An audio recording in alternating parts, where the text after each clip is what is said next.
Gold trusted gold buyers తాకట్టులో ఉన్న బంగారాన్ని విడిపించి ఈ రోజు ఉన్న మార్కెట్ ధరకే కొనబడును. మరిన్ని వివరాలకు సంప్రదించండి 7771077720.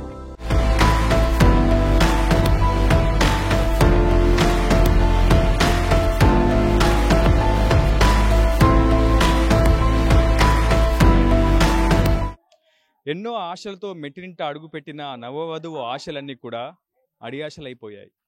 అనుమానమే పెనుభూతమైన భర్త వేధింపులు తాళలేక ఆ యువతి తనువు చాలించేసింది. కేపీహెచ్బిలో తన ఇంట్లో ఎవరూ లేని సమయంలో ఉరివేసుకుని ఆత్మహత్యకు పాల్పడింది ఖమ్మం జిల్లాకు చెందినటువంటి వివాహిత మాలోతు పూజిత. ప్రస్తుతం మాలోతు పూజిత స్వగ్రామం సాలెబంజర్కు మనం చేరుకున్నాం. కొనిజర్ల మండలం సాలెబంజర్లో ప్రస్తుతం ఆమె అంత్యక్రియలకు కుటుంబ సభ్యులు ఏర్పాట్లు చేస్తున్నారు. ప్రస్తుతం ఆమె మృతదేహం కూడా ఇంటికి చేరుకుంది. ప్రస్తుతం కన్నీరు మున్నీరుగా విలపిస్తున్నారు కుటుంబ సభ్యులంతా కూడా. సరిగ్గా 2 నెలల క్రితం ఏప్రిల్ నెలలో ఇదే గ్రామానికి చెందినటువంటి జాటోతు శ్రీనివాస్తో మాలోతు పూజితకు వివాహం చేశారు పెద్దలు. తల్లిదండ్రులకు ఒకే ఒక్క కుమార్తె కావడంతో అల్లారు ముద్దుగా పెంచుకున్నటువంటి పూజితను ఇదే గ్రామానికి చెందిన జాటోతు శ్రీనివాస్కి ఇచ్చి వివాహం చేశారు. జాటోతు శ్రీనివాస్ హైదరాబాద్లోని ఓ బంగారు ఆభరణాల దుకాణంలో సేల్స్మెన్గా పనిచేస్తున్నట్లు మనకు తెలుస్తోంది.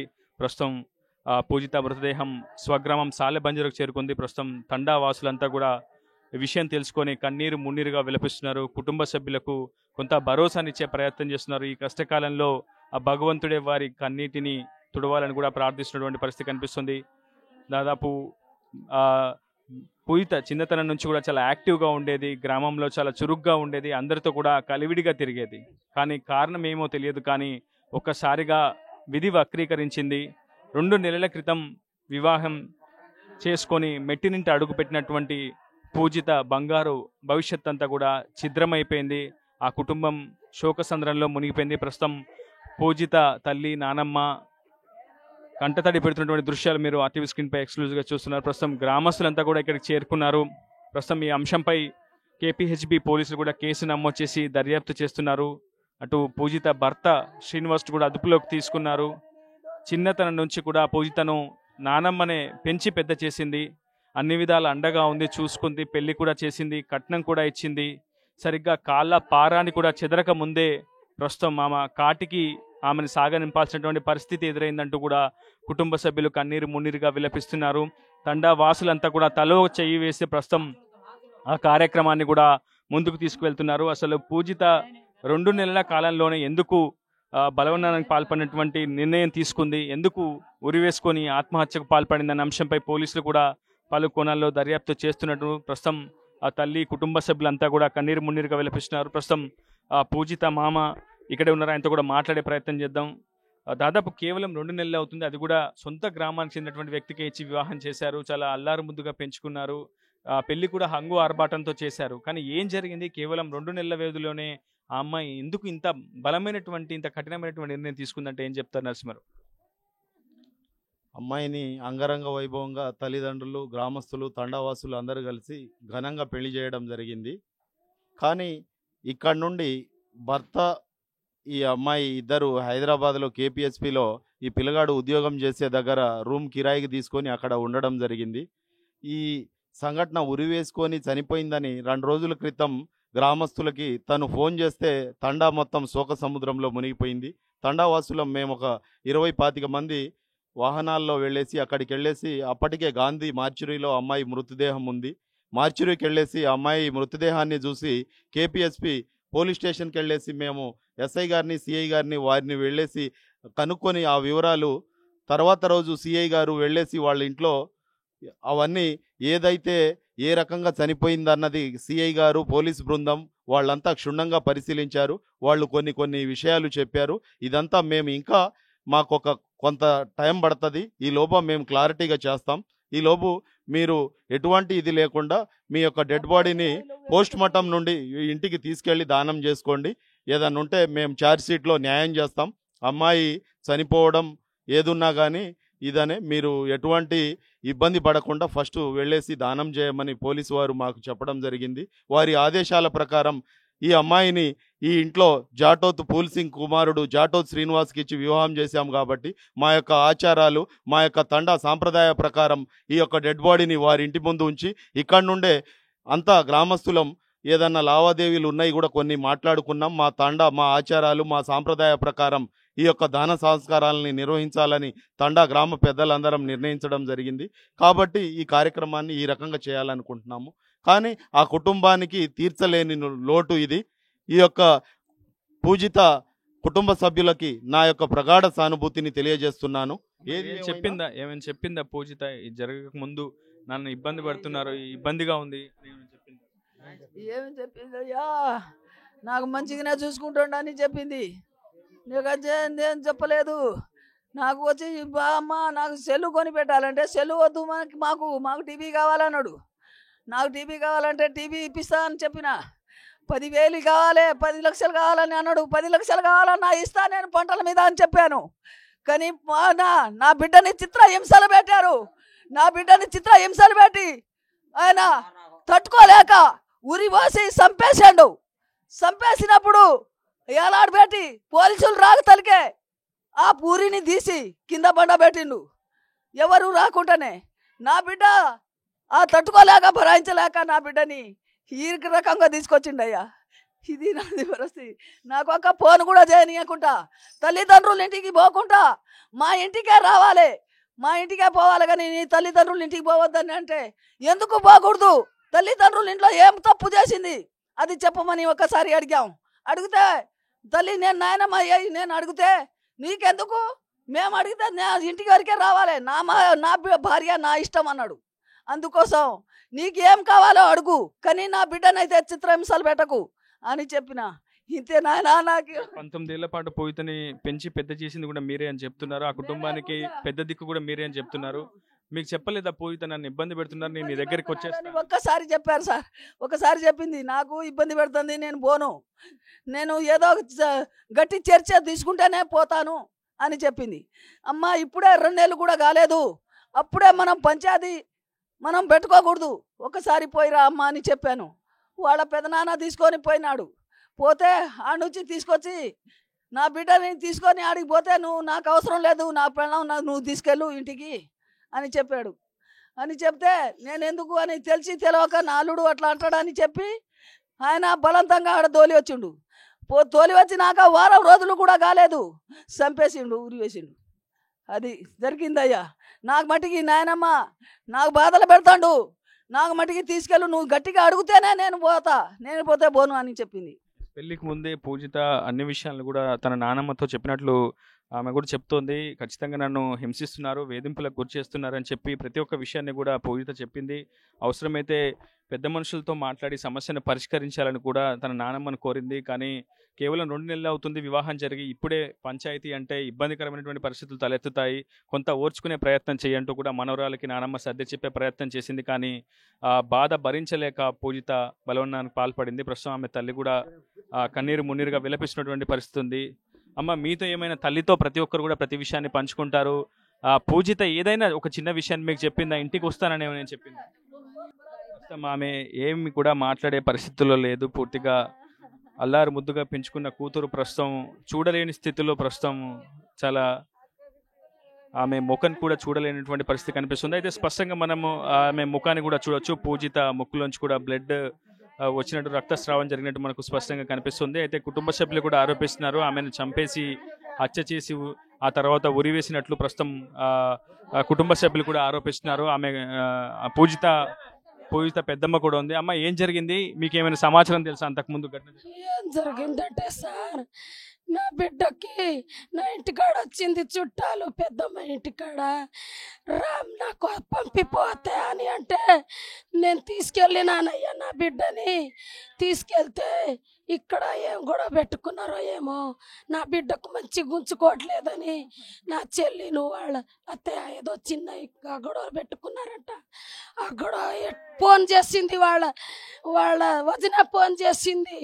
ఫోన్ చేస్తే నా ఇంటికాడ పోయి తిట్టిద్దా నా మాట వినకుండా నా బిడ్డ మీద 3 సార్లు పోయిండయ్యా.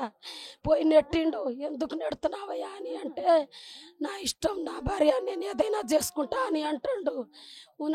అట్లా చేయటానికే నీకు బిడ్డని ఇచ్చినామా, 3 నెలల లెక్క కూడా కాలేదు. నువ్వు అట్ట చేస్తే మంచిగా ఉండదు నాయనా, మంచిగా బతకండి. ఎందుకు చేస్తున్నావు నువ్వు? నీ వదిన మాటలో నీ అక్క మాట విని నా బిడ్డని ఎందుకు హింసలు పెడుతున్నావయ్యా? నువ్వు అట్లా చేయబాకు నాయనా, నా బిడ్డని నువ్వు చంపుతావు ఖచ్చితంగా. నువ్వు మంచిగా ఉండాలయ్యా, నువ్వు ఎందుకు బాధలు పెడుతున్నావు? నా ముందే నువ్వు ఎందుకు నెడుతున్నావయ్యా అని నేను తిట్టినా సార్. అంతే సార్. ఇక నా బిడ్డనైతే 3 సార్లు, ఆ కారణం చచ్చిపోయిన కారణం నా బిడ్డ, దాని వదిన, దాని ఆడబిడ్డ, దాని అత్త, కొడుకు, నా అల్లుడు, మా వాడే చంపారు. నా అల్లుడే ఉర్రిపోసి చంపిండు అయ్యా నా బిడ్డ. ఎవరితోనో చనువుగా మాట్లాడుతుండడం చూసి వీడియో తీశారని చెప్పి ఆ వీడియోని భర్తకి పంపించారని చెప్పి వీడియో కాలు వాళ్ళ అన్నయ్య మామిడికాయలు కోయడానికి పోయి థమ్సప్ తీసుకొచ్చిండు. థమ్సప్ పోస్తావా అన్నయ్య అని అంటే, దా చెల్లి తాగుదు కానీ అన్నాడు. అంటే తీసుకొచ్చిండు. తీసుకొచ్చి ఆమెకో గిలాసా వాళ్ళ మేనకో గిలాస్ ఇచ్చి అంతనే వీడియో కాలు డాబా మీద నిలబడి వీడియో కాల్ తీశారు. నేనేమన్నా దొంగతనం చేశానా? వీడియో కాల్ తీసినావు, ఎందుకు తీస్తున్నావు అని అంటే, నాకు మామయ్య తీయమని చెప్పిండు అని నా బిడ్డ చెప్పింది. నా బిడ్డ చెప్తే, ఎందుకు నీకేంటికి అని తీస్తున్నారమ్మా అని అంటే, నా కోసం నేను బతకలేనమ్మా, నన్ను ఎప్పుడైనా చంపేస్తాడు తల్లి, నేను ఉండలేనని చెప్పింది. 4 రోజులు ఓపిక పట్టు బిడ్డ అని చెప్పినాను. చెప్తే వీడియో కాల్ తీయటమే వల్లనే నా బిడ్డ చనిపోయింది. కారణం వీడియో కాల్ ఎప్పుడు పంపించేది, అప్పుడు ఫోన్ల ద్వారాగానే నా బిడ్డని చంపేసిండు. ఎప్పుడు చూసినా కూడా టార్చర్ భరాయించలేక నా బిడ్డ చంపేసిండు అయ్యా. అక్క కొడుకు Hari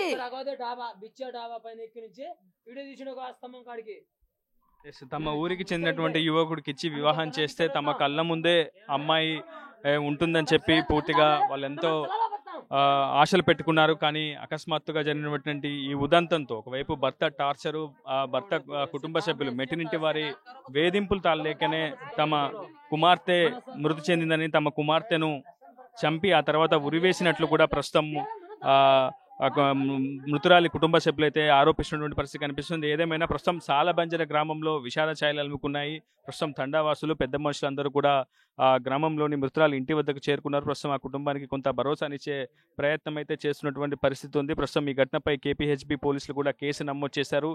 sub inspector, circle inspector case విచారణలో మరింత వేగవంతం చేశారు. ప్రస్తుతం మృతురాలి భర్త జాటోతు శ్రీనివాస్ను కూడా అదుపులోకి తీసుకున్నారు. అతన్ని కూడా రిమాండ్ చేస్తామని చెప్పి పోలీసులు చెప్తున్నారు. ఏదేమైనప్పటికీ పెళ్ళైనటువంటి 2 నెలలకే ప్రస్తుతం వివాహిత బలమరణం పాల్పడంతో ఒక్కసారిగా సాలబంజర గ్రామంలో మాత్రం కన్నీటి ఛాయలే అలుముకున్నాయి. ఎవరికంట చూసినా కూడా కన్నీరే కనిపిస్తున్నటువంటి పరిస్థితి ఉంది. ప్రస్తుతం మృతురాలికి అంత్యక్రియలు నిర్వహించేందుకు ప్రస్తుతం కుటుంబ సభ్యులు అయితే ఏర్పాట్లలో నిమగ్నమయ్యారు. ప్రస్తుతం ఆ కుటుంబానికి న్యాయం చేయాలని కూడా ప్రతి ఒక్కరూ డిమాండ్ చేస్తున్నారు.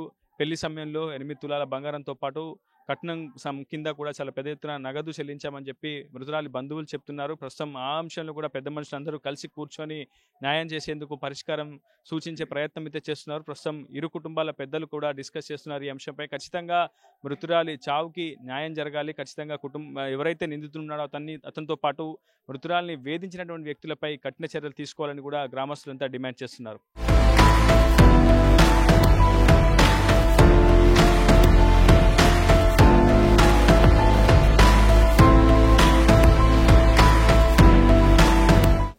బలవన్మరణానికి ముందు మాలతో పూజిత కుటుంబ సభ్యులతో ఈ అనేక అంశాలను కూడా చర్చించింది. తాను ఇబ్బందులు ఎదుర్కొంటున్నటువంటి విషయాన్ని కూడా కుటుంబ సభ్యులతో పాటు పలువురు పెద్దల విషయం దృష్టికి కూడా తీసుకొచ్చింది. ప్రస్తుతం ఇదే అంశంలో గతంలో కూడా అటు జాటోతు శ్రీనివాస్కు పూజితకు మధ్య వైవాహిక సంబంధంలో ఏర్పడుతున్నటువంటి సమస్యలను పరిష్కరించేందుకు కొంత కుటుంబ సభ్యులు కూడా ప్రయత్నం చేశారు. వారు మనతో ఉన్నారు. అన్న, ఏం జరిగింది అసలు? పూజిత గతంలో ఎటువంటి విషయాలను కుటుంబ సభ్యులతో పంచుకుంది? మీరు కూడా వెళ్ళి అటు శ్రీనివాస్కు అటు పూజితకు మధ్య ఎదురవుతున్నటువంటి సమస్యలన్నీ కూడా పరిష్కరించుకోవాలని చెప్పి వారికి సూచనలు జారీ చేశారు. ఏం జరిగింది అసలు? ఏం చెప్పారు? ఆ పూజిత సరిగ్గా ఆ సమయంలో ఎటువంటి సమస్యలను ఎదుర్కొంది?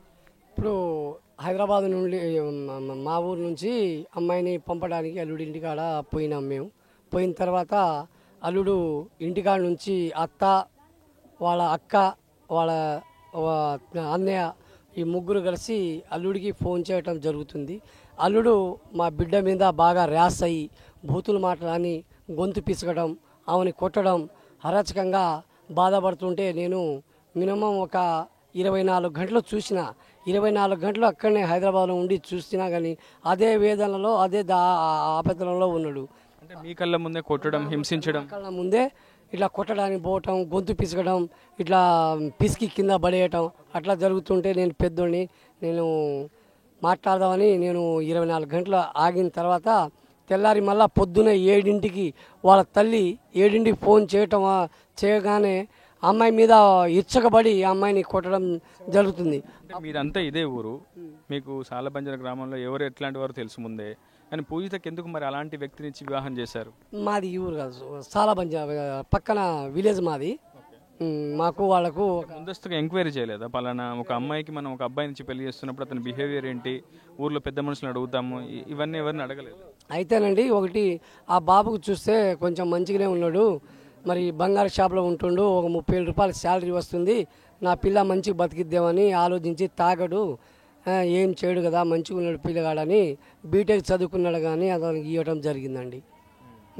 ఆ తర్వాత ఏం జరిగింది? తర్వాత మీరు వారి కుటుంబ సభ్యులతో ఏమైనా మాట్లాడే ప్రయత్నం చేస్తారా? శ్రీనివాస్ బిహేవియర్ ఇట్లుంది, పూజితని ఇలా నా ముందే కొట్టడానికి వస్తున్నాడు, గొంతు పిసుకుతున్నాడు, హింసిస్తున్నాడు, అరాజ్ చేస్తున్నాడు, మీ తల్లిదండ్రులైనా మీరైనా చెప్పండి మీ అబ్బాయికి ఇది సరైంది కాదు అని ఒక పెద్ద మనిషిగా అబ్బాయి తల్లిదండ్రులతో మాట్లాడే ప్రయత్నం ఏంటి? నేను అబ్బాయి వాళ్ళ కుటుంబం వాళ్ళకి చెప్పినాం, ఈ ఊర్లో జబర్లాల్ అనే అతనికి చెప్పినాం, పోగులు సీని అతనికి కూడా చెప్పినాం, పెద్ద మనిషికి చెప్పినాం, ఇక్కడ ఒక 4 పెద్ద మనిషికి చెప్పి వాళ్ళ నెంబర్లు తీసుకొని కూడా అదే నైటు వాళ్ళకి ఫోన్ చేయడం కూడా జరిగింది. ఇట్లా ఈ అల్లుడు ఇట్లా హింసిస్తుండు, ఒకసారి మీరు కూడా ఖండించండి ఈ బాబుని ఖండించండి అంటే అమ్మాయిని అక్కడి నుంచి తీసుకొని రామన్నారు. కానీ నేను తీసుకెళ్ళడం అది కరెక్ట్ కాదు, అల్లుడి దగ్గరనే ఉండాలి బిడ్డ అని అల్లుడి దగ్గరనే చెప్పి వచ్చామండి. ఎందుకు అంత అనుమానం ఎందుకు శ్రీనివాస్కి? ఈ తన కుటుంబ సభ్యులు తెలిసిన వాళ్ళందరితో ఈ ఊర్లో సాధారణంగా తండా అంటే అందరూ కలివిడిగా ఉంటారు, ఎవరితో అయినా మాట్లాడే అవకాశం ఉంటుంది, ఆ స్వేచ్ఛ తండాల్లో గ్రామ పంచాయతీలో మనం చూస్తుంటాం. కానీ ఒకరితో మాట్లాడారని ఆ ఒక్క చిన్న కారణంతో ఒక మనిషిని హింసించడం ఎంతవరకు కరెక్ట్ అంటారు? వీడియో ఇప్పుడు వాళ్ళు ఈ అమ్మాయిని ఇదే ప్లేస్లోనే అమ్మాయిని లంచ్ అన్నం భోజనం వాళ్ళ నానమ్మకి ఇవ్వడానికి పోతుంటే వాళ్ళ మేనల్లుడు అదే డాబా మీద నుంచి ఫోటోలు తీసి వాళ్ళ మామయ్యకు పంపించడం, ఇంకో మామయ్యకు పంపించడం జరుగుతుంది. అక్కడ అందులో ఏమైనా తప్పులు ఉంటే కూడా మా పాప ఆ వీడియో చూసింది, నాతోటి మాట్లాడింది, పెదనాన్న అందులో నేను వీడియో చూశాను, పలాని ఆ బాబు తీసిండు వీడియో, అందులో మా తమ్ముడు అన్నయ్య శివ అన్నయ్య కూడా ఉన్నాడు, అందులో తప్పు ఉంటే నన్ను చెప్పు డాడీ, అమ్మాయి వాళ్ళ బ్రదరు అన్నయ్య ఆ ఫోటోలో ఆ వీడియోలో ఈ బాబు కూడా ఉన్నాడు, కావాలంటే ఆ వీడియో చూడు పెదనాన్న, నేను తప్పులు ఉంటే నాకు చెప్పండి. 9:40 జరిగింది అది, అలాంటిది 1:30కు జరిగిందని క్రియేట్ చేసి ఇలా హింసిస్తున్నారు నన్ను అని హైదరాబాద్లో చెప్పడం జరిగింది. బ్రదర్ మీతో ఏమైనా చెప్పిందా పూజిత? ఏమైనా విషయం చెప్పిందా? నేను ఇలాంటి సమస్యలు ఎదుర్కొంటున్నాను, అమ్మ నాన్నకు చెప్పడం కానీ మీకు చెప్పడం కానీ ఏమైనా జరిగింది? మాతో ఏం చెప్పలేదు సార్. ఇది అంటే లాస్ట్ ఒక 1 వీక్ ఆఫ్టర్ నాకు కాల్ చేసిన తర్వాత బాగానే మాట్లాడింది, బాగానే ఉన్నాం, అది ఇదని చెప్పిన తర్వాత ఇక పేరెంట్స్తో మాట్లాడినాం. తర్వాత మధ్యలో 1 మంత్ మాట్లాడలే మాతో, అంటే ఆయన బాగా హింసించి టార్చర్ పెట్టి బాగా మీ ఇంటికి పోవద్దు, అవసరం లేదు, అందరు నేర్పిస్తున్నారని అది ఇది అని మాటలు చెప్పి ఇంటికి పంపిలే. నియర్లీ 1 మంత్ దాకా పంపిలే. తర్వాత 1 మంత్ తర్వాత వాళ్ళ అక్కయ్య వాళ్ళ ఇంటికి వెళ్ళి అతనే పంపించిండు ఇష్టపూర్వకంగా. పంపించి అక్కడ ఒక 2 డేస్ ఉంది. 2 డేస్ ఉన్న తర్వాత అక్కడ నుంచి మా పెదనాన్న వాళ్ళ ఇంటికి వచ్చింది. అయిపోయింది. ఇక్కడికి వచ్చిన తర్వాత ఇక్కడికి వచ్చి ఒక 2 డేస్ ఉన్న తర్వాత మా పెదనాన్న వాళ్ళు పంపించడానికి వెళ్ళారు. అంటే వెళ్తున్నప్పుడు ఆ వీడియో గురించి మా బావ వాళ్ళ అన్న ఆయన గొడవ చేసిండు. గొడవ చేస్తే మేము అట్లా వీడియో గురించి మాట్లాడడానికి వచ్చిన తర్వాత మీకేం తెలుసు అది ఇదని బూతులు తిట్టి నా మీద రాయి ఎత్తడానికి వచ్చిండు. అయినా నేనేం మాట్లాడలే. తర్వాత మాటకి మాట గొడవ అయిన తర్వాత అయిపోయిన తర్వాత మా పెద్దనాన్న వాళ్ళు వెళ్తున్న దారిలో వాళ్ళకి ఫోన్ చేసి మీరు అవసరం లేదు ఇంటికి వెళ్ళిపోండి నేను వస్తున్నా అని చెప్పి ఫోన్ చేసి చెప్పిండు. అవసరం లేదు మీరు వెళ్ళిపోయండి అని చెప్పి అంటే మా పెదనాన్న తర్వాత ఫోన్లో మాట్లాడి మేము లేదు అక్కడే వచ్చి సమస్య సాల్వ్ చేసి మాట్లాడదాం, అంతగా ఇది ప్రాబ్లం ఉంటే తర్వాత ఇంటికి వచ్చి మాట్లాడదాం అని మా పెద్దనాన్న మాట్లాడి రూమ్కి వెళ్ళిన రోజు ఆయన ఇంటికాడే ఉన్నాడు. ఆయనకి లీవ్ ఆ రోజు. ఇంటికాడు ఉంటే అక్కడికి వెళ్ళిన తర్వాత మా పెదనాన్న ఈయన మీద మా పెద్దమ్మ ఎవరు వెళ్ళినా వాళ్ళ మీదకి రాశిగా వస్తుండు. అమ్మాయి మీద కూడా అట్లే వచ్చి ఇక అమ్మాయిని మనస్తత్వం ఎట్లాంటిది అంటే ప్రతి చిన్న విషయానికి సెన్సిటివ్, అతను ప్రతి చిన్న విషయాన్ని కూడా ఇలాంటి నిర్ణయం తీసుకుంటుంది. ఎందుకంటే ఆత్మహత్య అనే నిర్ణయం అసలు ఎవరు సాధారణంగా తీసుకోరు, ఎంతో ఇబ్బంది ఎదురైతే తప్ప. ఇంట్లో ఎంత గొడవ అయినా తను ఒక 2 days అట్లా రాదు. ఒక 2 days మాట్లాడుకుంటే ఉంటుందిలే కానీ ఆ డెసిషన్ మాత్రం తను తీసుకోదు అసలు. దాని తర్వాత అక్కడికి వెళ్ళిన తర్వాత మా పెదనాన్న వాళ్ళు అట్లా చెప్పి వచ్చిన తర్వాత ఆయన ఒక 2-3 days అట్లా చెప్పి వచ్చిన తర్వాత ఆ రోజు నుంచి ఇక ఒకరోజు ఏం ఫోన్ చేసింది. ఇక ఆ తర్వాత నుంచి ఫోన్ ఇవ్వట్లేదు. ఫోన్ మెయిన్లీ ఏమన్నాడంటే ఇట్లా గొడవ పూజిత స్నేహితురాలు కూడా ఉన్నారు, ఆమెతో మాట్లాడిద్దాం. అమ్మ మీతో ఏం చెప్పింది? తను నాకు ఫ్రైడే నైట్ కాల్ చేసి ఎలా ఉన్నావు బాగానే మాట్లాడింది. అయితే ఎలా ఉంది, నువ్వు బాగానే ఉన్నావా అక్కడ నేను అడిగితే, నాకు ఇక్కడ అలవాటు అవ్వట్లేదు వినీత, నాకు ఇక్కడ వచ్చేయాలని ఉంది, అందరు గుర్తొస్తున్నారు, నాకు అస్సలు కింద వాళ్ళతో ఎవరితో అయినా మాట్లాడాలన్నా భయం వేస్తుంది అనేసి చెప్పింది నాతో. అయితే నువ్వు ఇలా వచ్చేద్దాం అనుకున్నావంట కదా ఇంటికి, మరి వచ్చేయచ్చు కదా అనేసి నేనన్నా. అయితే వద్దామని ఒక 1 week బ్యాక్ వచ్చావింత. అయితే వస్తే ఇట్లా వీడియో తీశారు. మా అత్తయ్యే నన్ను ఎవరికో అన్నం ఇచ్చి రావాలనేసి పంపిస్తే రోడ్డు మీద అలా పంపిస్తే మా బావ ఏమో వీడియో తీశాడు. మా అన్నయ్యతోనే నేను ఆ రోజు నైట్ మాట్లాడుతున్నా. నన్ను చూసి మా అన్నయ్య వచ్చి నాతో మాట్లాడుతుంటే అన్నయ్య ఫేస్ కనపడకుండా చెట్టు అడ్డం తీసుకొని మా అన్నయ్య ఫేస్ కనపడకుండా ఒక అబ్బాయితో మాట్లాడుతున్నట్టు వీడియో తీసి ఆ రోజు 2 days ఉన్నారంట వాళ్ళు. 2 days ఉన్నా ఆ రోజు హైదరాబాద్ వెళ్ళేంత వరకు ఏం మాట్లాడలేదంట వాళ్ళ బావ ఏం మాట్లాడలేదంట. అయితే ఆ నైట్ వాళ్ళు వెళ్ళిపోయిన తర్వాత హైదరాబాద్కి వాళ్ళ అత్తయ్య కంటే చెప్పాలనుకున్నాడంట, నీతో ఒక విషయం చెప్పాలక్క అంటే వాళ్ళ అత్తమ్మకి చెప్పాలనుకున్నాడంట.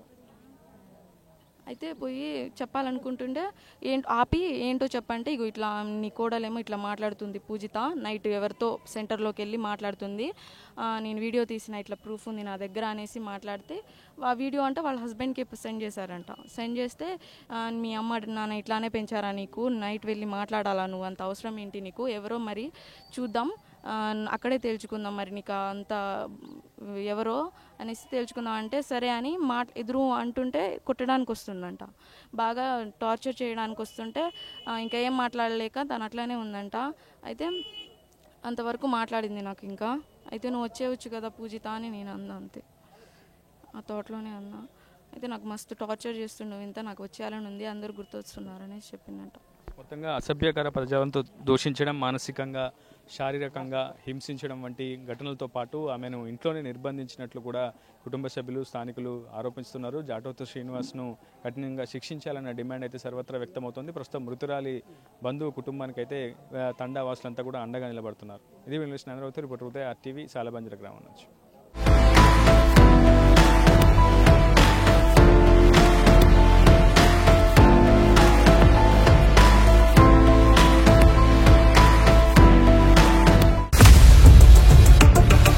ఇండియా పాకిస్తాన్ తాజా అప్డేట్స్ కోసం డౌన్లోడ్ చేసుకోండి RTV లైవ్ యాప్.